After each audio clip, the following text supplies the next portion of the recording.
Are you betrayed by someone closest? God will make them regret it. Betrayal. There's hardly anything more devastating. When someone you trust stabs you in the back, it shakes the foundation of your world. You thought they were with you, and now you see they were only with themselves. The worst part? They often act as if nothing happened, as if they've won, as if you're the fool. But listen carefully, because they are mistaken. You see, betrayal is not just an offense against you, it is an offense against the fundamental order of things.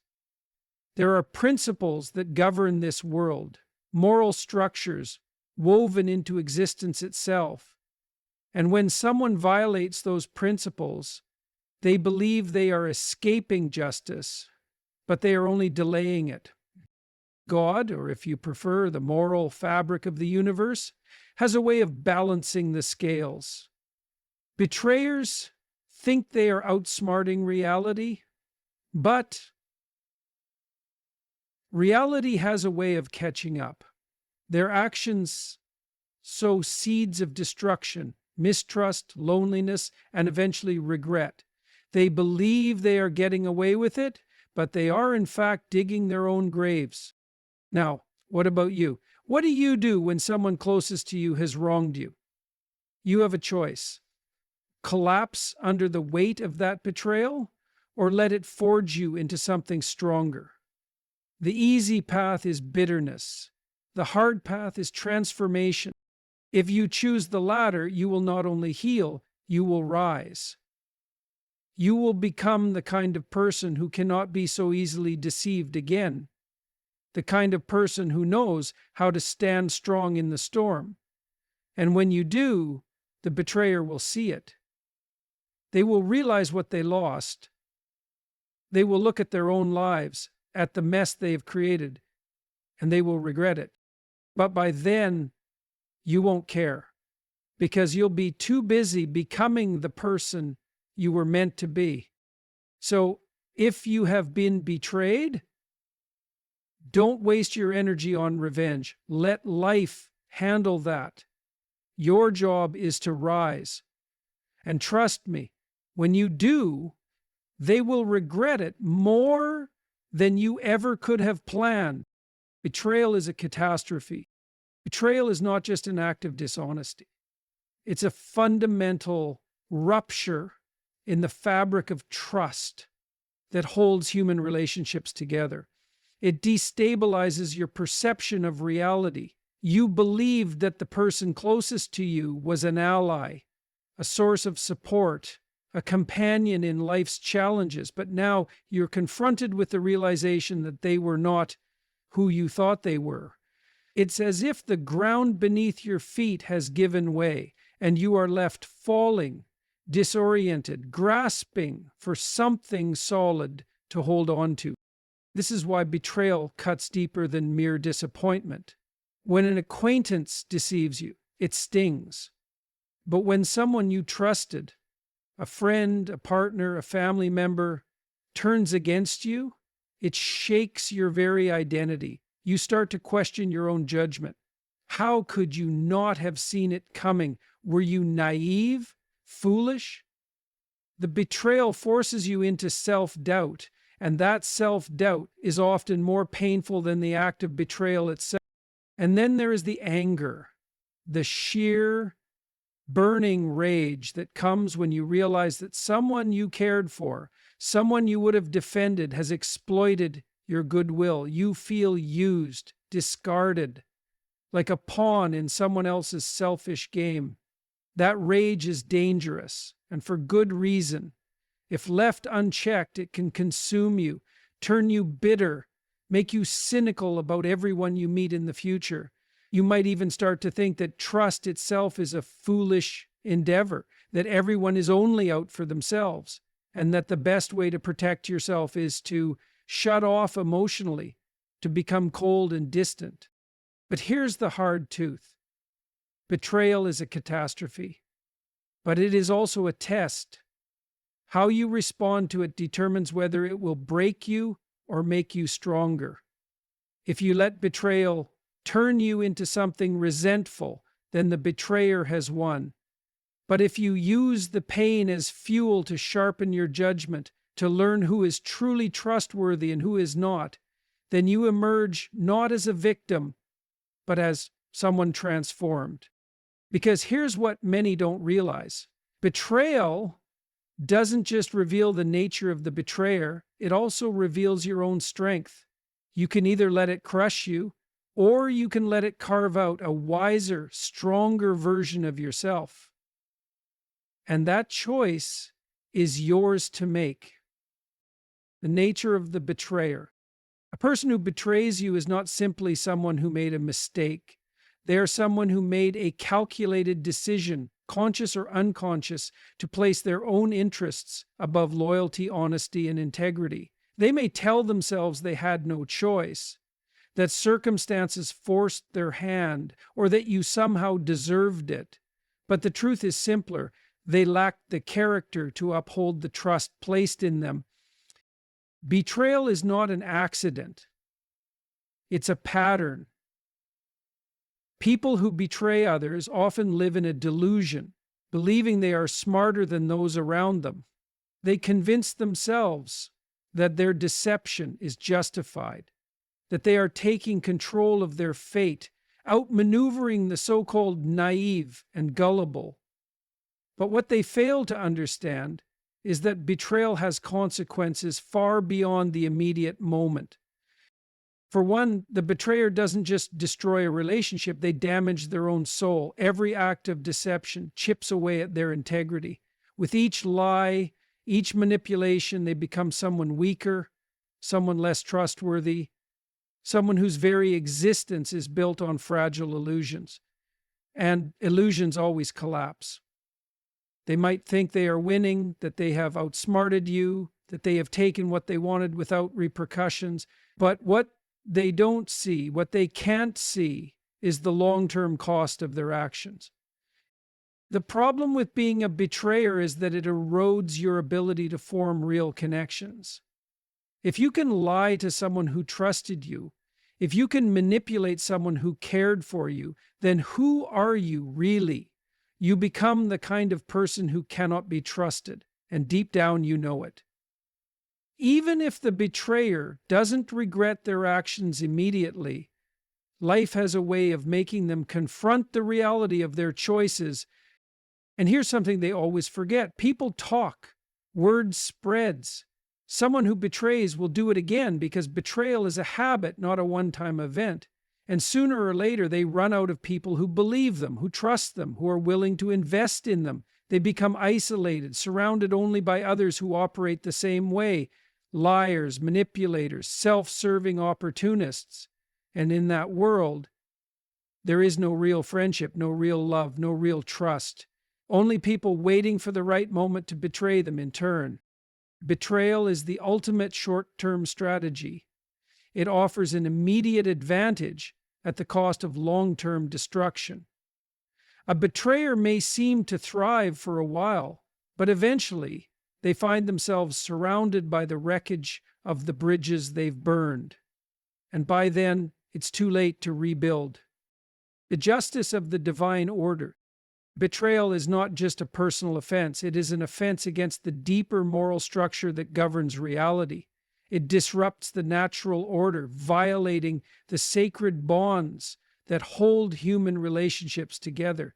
And here's the thing about violating fundamental truths. You don't get away with it. You may think you do for a while. You may believe that no one will notice, that there won't be consequences, that you've outmaneuvered the system, but reality has a way of setting things straight. That correction often comes in ways the betrayer never expects. Some call it karma, others call it divine justice. But whatever name you give it, the principle remains the same. You cannot escape the repercussions of violating trust. The world is structured in such a way that when you act deceitfully, you introduce chaos into your own life. You may not see it immediately, but it's there, like a slow-moving storm on the horizon. Betrayal sets off a chain reaction, an unseen force that begins working against the betrayer. Maybe their dishonesty leads them to greater deception until eventually they are caught. Maybe they find themselves in a situation where they desperately need trust, only to realize they have spent years destroying it.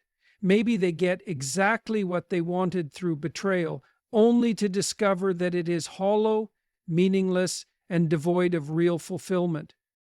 And then there's the guilt. Some betrayers pretend they feel nothing, that they can sleep at night without regret. But the subconscious is not so easily fooled. No matter how much they justify their actions, there is always a part of them that knows. They may drown it in distractions, in noise, in false confidence, but the truth lingers. And as time passes, they will see the faces of those they betrayed in their quiet moments. They will remember what they did, and it will haunt them. Here's the unavoidable reality. No one who builds their life on deception prospers in the end. Wealth gained through lies crumbles. Love secured through manipulation turns to dust. Power attained through treachery becomes a curse rather than a blessing. The world corrects itself, and when it does, it is relentless. So, if you've been betrayed, understand this: justice is not in your hands, but it is inevitable. You don't have to seek revenge. Life will take care of that. The betrayer will pay for their actions, not because you demand it, but because the structure of reality itself will not allow it to be otherwise. Your role in the redemption arc. Betrayal wounds, there's no denying it. It cuts deep, leaving scars that may take years to heal. But here's the uncomfortable truth. What happens next is entirely up to you. You cannot control the actions of the person who betrayed you. You cannot undo the past. What you can control is how you respond, and that response will determine whether the betrayal destroys you or transforms you. It's easy, far too easy, to fall into bitterness. You might feel justified in your anger, and perhaps you are. The world might even agree with you. But what does resentment do for you? Does it undo the betrayal? Does it make you stronger? Or does it chain you to the past, making you relive the pain over and over again? There's another way, a harder way, a way that demands discipline, resilience, and an iron will. You take the pain, and instead of letting it break you, you use it. You let it sharpen your instincts, making you wiser about the people you allow into your life. You let it fuel your self-improvement, pushing you to become someone who cannot be easily deceived again. You let it make you stronger, more resilient, more formidable. This isn't about forgiving blindly. This isn't about pretending it didn't happen or allowing yourself to be betrayed again. It's about choosing not to be defined by someone else's weakness. Because make no mistake, betrayal is weakness. It is the path of the coward, the manipulator, the person who lacks the strength to build something real and instead chooses to take shortcuts. Your path then is to rise above it, to become someone who does not allow betrayal to poison their soul, to become someone whose success makes the betrayer irrelevant. That is your redemption arc. Not vengeance, not destruction, but transformation. And here's the paradox. The moment you truly move past the betrayal, the moment you no longer let it consume you, that is the moment the betrayer truly loses, because you will have turned their treachery into your victory. And they will have to live with the knowledge that they played a role in making you stronger, while they themselves remain unchanged, trapped in the patterns that led them to betray in the first place. So if you've been betrayed, ask yourself, will you let it break you, or will you let it build you into something unstoppable? The choice is yours. Their regret is inevitable. Betrayers always believe they are getting away with something. In their minds, they have taken what they wanted, outmaneuvered the people they deceived, and secured an advantage. They walk away convinced that they have won. But what they fail to see, what they always fail to see, is that the real cost of betrayal is not immediate. It accumulates, it waits, and when it comes due, it is devastating. At first, they may feel nothing. They may even feel exhilarated, as if they have successfully rewritten the rules of morality to suit their needs. But time is a ruthless teacher. It reveals the truth in ways that no one can escape. The betrayer will come to regret their actions, not because you demand it, not because you seek revenge, but because life will force them to see what they have done. How does this happen? Sometimes it is through loss. They realize too late that the person they betrayed was one of the few who genuinely cared for them, and by the time they see it, that person is gone, moved on, stronger, untouchable. Other times, it is through isolation. People talk, patterns emerge, and those who betray find themselves surrounded only by others like them, self-serving, manipulative, incapable of real trust. And in that world, there is no loyalty, no love, no true companionship, only temporary alliances, waiting for the next knife in the back. And then there's the realization that cannot be escaped. They have become the villain in their own story. They may suppress it for a while, blame others, rewrite history in their minds to paint themselves as the victim. But at some point, perhaps in a quiet moment, perhaps when they see your success, they will feel it, the weight of what they have done. And by then, you won't care. Because if you have taken the right path, if you have chosen to use the pain to build yourself into someone stronger, sharper, and wiser, you will no longer need their apology. You will have outgrown the wound they inflicted. Their regret will not be your validation. It will be their burden to carry alone. That is the ultimate justice. Not that you get revenge, not that they suffer, but that they come to realize what they lost, and you come to realize that you never needed them in the first place.